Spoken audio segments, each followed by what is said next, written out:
I'm very excited for today's Builders Weekly podcast with your weekly AI nugget. In this podcast, we address AI and builder-related topics founders and startup leaders should be aware of. In today's episode, we deep dive into 1 to 2 new nuggets, followed by our take on what is hot today or this week. Today's nuggets: agent-to-agent payments and Claude Design changing the creative game. This podcast would not be possible without our partners that make this all happen. So we want to thank the Delta. If you are a founder and looking for an ecosystem to build bold, stop by the campus in Neukölln, Berlin, or check out our webpage www.thedelta.io. Good morning, Elisabeth. Good How morning. are you? I'm very, very good. Thank you. How are you doing? Good. Another week of the Builders Weekly podcast. I was super excited to see all the engagement we got from last week's episode. And but what have you been up to? What has happened in the last week since we spoke about prompt injections and vibe coding? What's been happening with you? I think there was happening so much, but the one thing that stuck with me was our founders dinner on Monday. It was incredible, really. Yeah. So it was kind of a pre-opening of the rooftop. It's not officially open yet, but we invited 15 founders upstairs and we have an intimate dinner where we're discussing AI-related topics. And it was beautiful because everyone opened up to the challenges that they're having and what's on their mind currently. And we had a good discussion about what is new in the AI world with impulses from experts. And the dinner was so good. It was. I mean, the food was amazing. Yes. But also the rooftop is absolutely amazing with the view of Neukölln. But I also think that what to me was quite magical is that I like still having these human connections in the age of AI. So it was amazing. Absolutely. Amazing. And I think that was also the whole reason why doing these dinners now more often for me is that in a space where you can build anything in such a short period of time and everyone can do outreach with AI and build it up in one day. The question is, how do you differentiate? How are you different than all the others? And I think human connections and having this physical space coming together in an intimate space, that's exactly what we are craving for. Yeah, and I think what's also amazing about that is that in these smaller groups, people start talking, I feel, more authentically about how they're relating to AI and the things they are busy with. And it was, to me, quite cool about what everyone's busy with and the trends we see so there's some trends we see across quite a few of the founders, and that to me was quite interesting. Absolutely. And then there was one topic coming up from your side.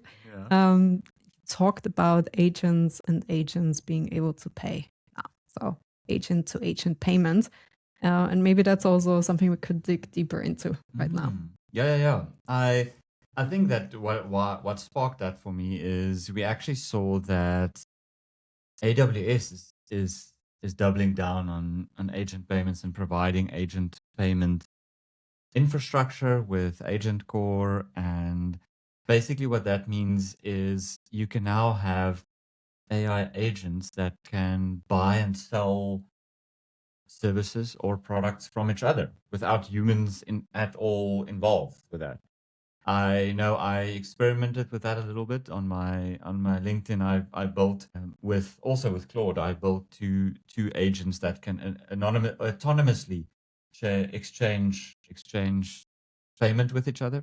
And we can see that now. And it's great to see how AWS, a big player in the market, sees this opportunity, and this also shows to me that they can see that this is going to be the next big thing. And it's great to see that some big players moving in that space, and that it's not only tinkerers and hackers working in that space at this stage. Okay. And what are the mechanics about it? So how does it work? So basically, your agent will have a wallet with a budget attached to it. So think of it as sending your kid to school with a little budget, and then this agent normally agents have got a certain goal that they need to reach. You expect them to give you, let's say, a certain amount of trading data of trading that is happening on the stock market or something. And for them to, if they reach some sort of a paywall or another agent has got information that they want, they can actually pay for that information. And that information can exchange hands. Super exciting space to be in. And how this happens is the currency that is being used is mainly stablecoins, because we can connect agents to the blockchain quite easy. And a stablecoin, for everyone out there, stablecoin, when I know when everyone hears blockchain, they get very scared suddenly when money when money and blockchain starts being used in the same sentence. So basically, a stablecoin is any asset on the blockchain that is linked one-to-one to a currency. So you would get you would get a stablecoin, let's say, for a US dollar, and one of these coins will always be $1. Always. It will never be like Bitcoin, where today it's 1, tomorrow it's 1,000. It's always, and that's the beauty of a stablecoin. It's stable. And so that's something that these agents can then use to trade between each other. Okay, amazing. Now I'm just imagining kids. And I remember back in the days when I was a kid and I got my wallet, I would go and buy whatever I wanted, be it sweets or soda and so on. So how does it work with the agent? So how does the agent know whether it's treats and they're allowed to pay it and buy it, or something useful that your owner actually wants you to purchase? That, I think, is an area that's going to be super exciting in the future. I think there's definitely going to be ventures and startups built completely around this, because you can now see that if your agent can trade and buy and sell, your agent can sell too. There is the question that, because there's not a human involved in that transaction, who's responsible for what gets bought? And also, what if the agent buys something the human never would have bought? And what if the agent buys something from another agent where there's ethical gray areas involved? Let me use an example. Let's say you have an agent that gives you trading signals on the stock exchange. Your agent, for some reason, finds information somewhere on the internet from another agent or from another human even, and this data that your agent is buying can be considered insider trading. Now, your agent is just like, your agent wants the information, right?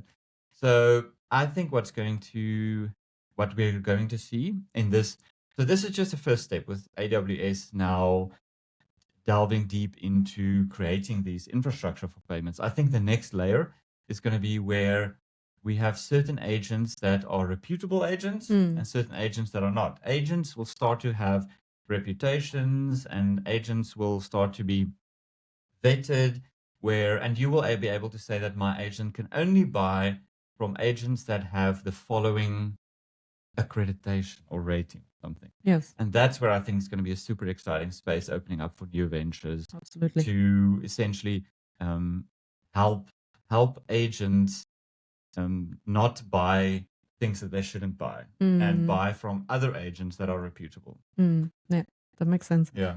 All right. And then last week we talked about this invisible injections, right? And I can imagine that this is also a risk towards agents that are going out into the world and buying from other agents. It's the invisible information and instructions. So yeah, so if we just tag on to what we said last week about the invisible injections that can be given to your AI agent or to your AI desktop or wherever. Now, if the AI payment infrastructure just gets totally let loose, then the same thing can happen. Some website can give your AI agent false information and say, "Oh, I can give you all of this information if you pay me this," and maybe that information never happened. Yeah, right. Absolutely.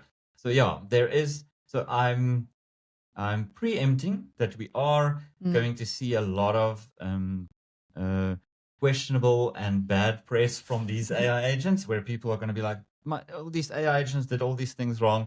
It is going to happen. Be prepared for it. But it's a necessary teething to get to a space where AI agents can trade safely, securely. So, yeah. Yes, and maybe also as a bridge of what that means for builders or founders that have a company and teams, like procurement teams that are working in that space, purchasing things that you need in the company and taking care of it.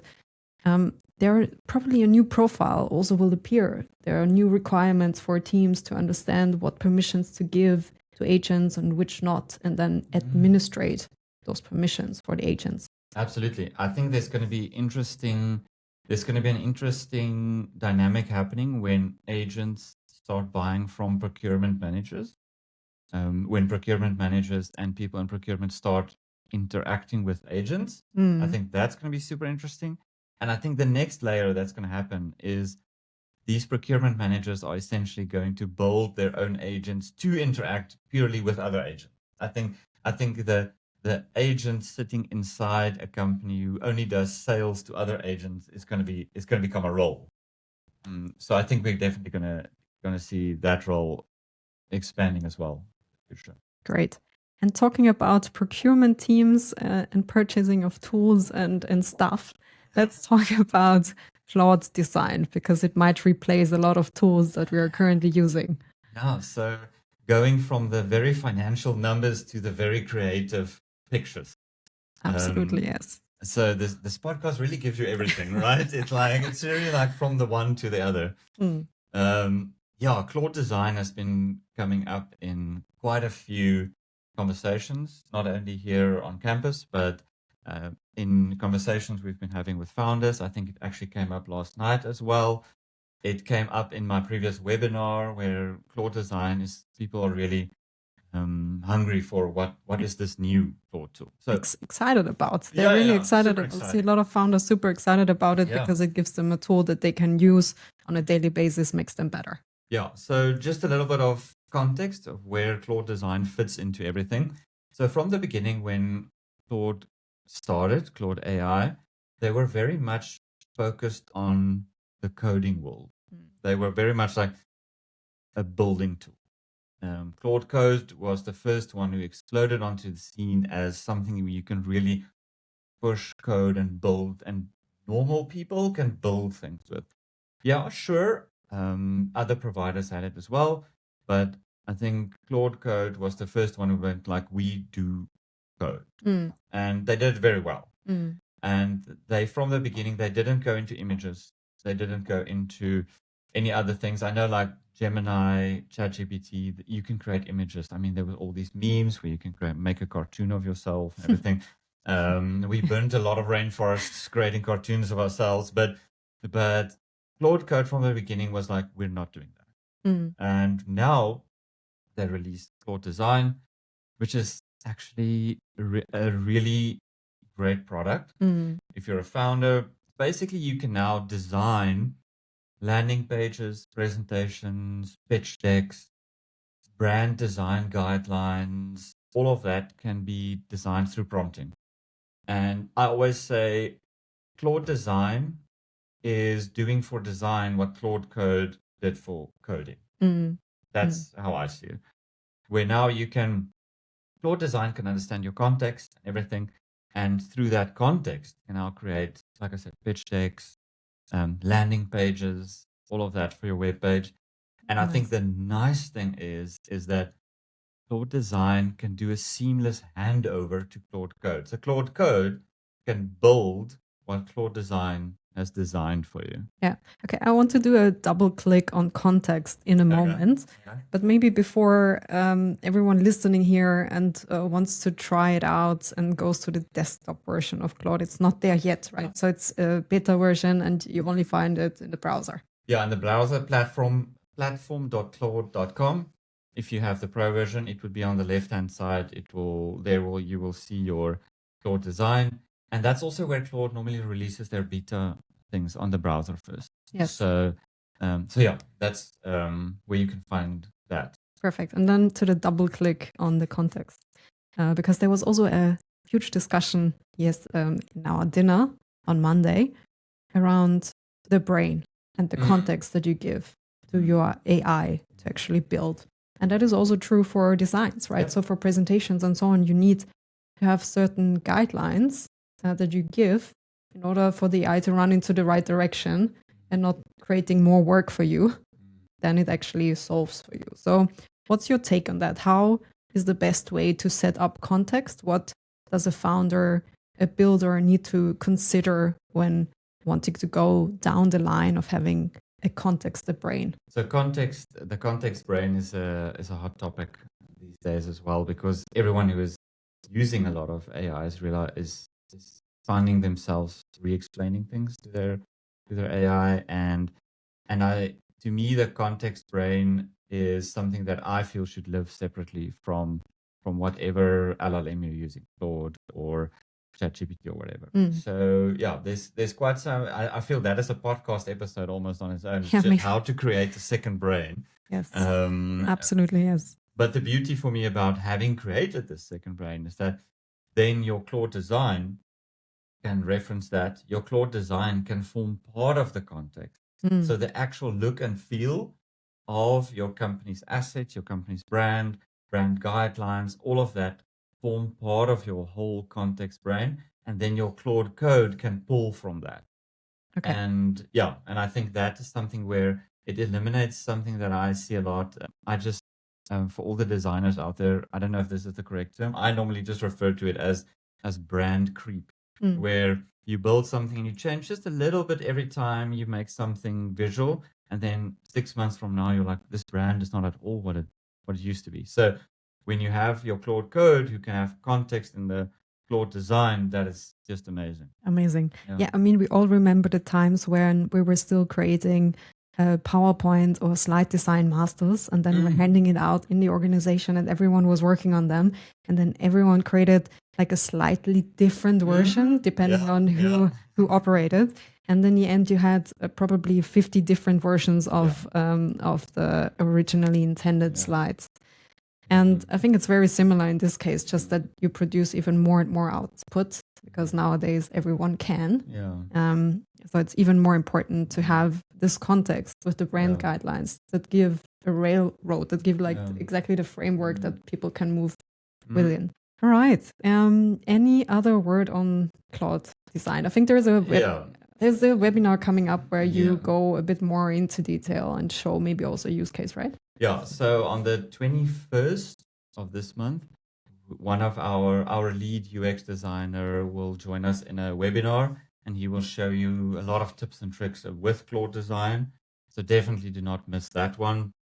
The other caveats, I also want to just say to anyone who wants to try Claude Design, please keep in mind, Claude Design uses Opus 4.7. That means it's gonna eat tokens like you wouldn't believe. Yes. So please keep that in mind. That Claude Design at this stage is very token hungry. So and you can imagine, I mean, it's creating visuals, right? Because also the cool thing that I've realized with Claude Design is someone as basic with design as me, you can create now animations inside your presentation, which just look beautiful, but it just eats tokens like you wouldn't believe. You know what I would like to do in maybe next week or the week after, focus on how to optimize token usage, because we will see a trend going forward. We talked about this in the team internally. We will see the trend that token and prices will go up at one point. So it will be more imminent to understand how to optimize the usage of tokens and which model to use for which occasion. And let's dive into that. Definitely. So definitely in the future episode on tokens, an episode on context, I think is definitely something we should discuss. All right. Then heading over to what is hot this week. Wynand, what is hot this week? Yeah, so I mean, keep in mind for the coming week is the webinar for Claude Design that's coming up. Then we also have on the 20th we have the Kundesine. Oh yes, with Patrick. Definitely don't miss that one. Yeah, Patrick, the co-founder and CEO of Home2Go. So we will have a full house. So secure your tickets. Definitely worth it. Yeah, it's definitely going to be a big one. Yeah. And then one last one close to my heart, because we talked about agent-to-agent payments. And I think there's one hackathon coming up from Hello Theo on May 23rd and 24th on the weekend. And one of the tracks will be exactly that. So we have Anthropic, we have 11 Labs. We are securing Stripe as partners to really build out those agents and workflows. It's going to be super exciting. It's going to be exciting. And yeah, from what I've just seen hackathons here at the campus, it's definitely quite a, as my South Africans would say, what a vibe. Yeah, it's it is. Vibe, yes, yes. So, yeah. The energy is high, the food is good, the prices are amazing, and the opportunity to maybe work with such a company in the future, it's definitely worth exploring. The closing inspiration for today. The future is uncertain, but this uncertainty is at the very heart of human creativity. A quote from Viljoen. Great. I love it.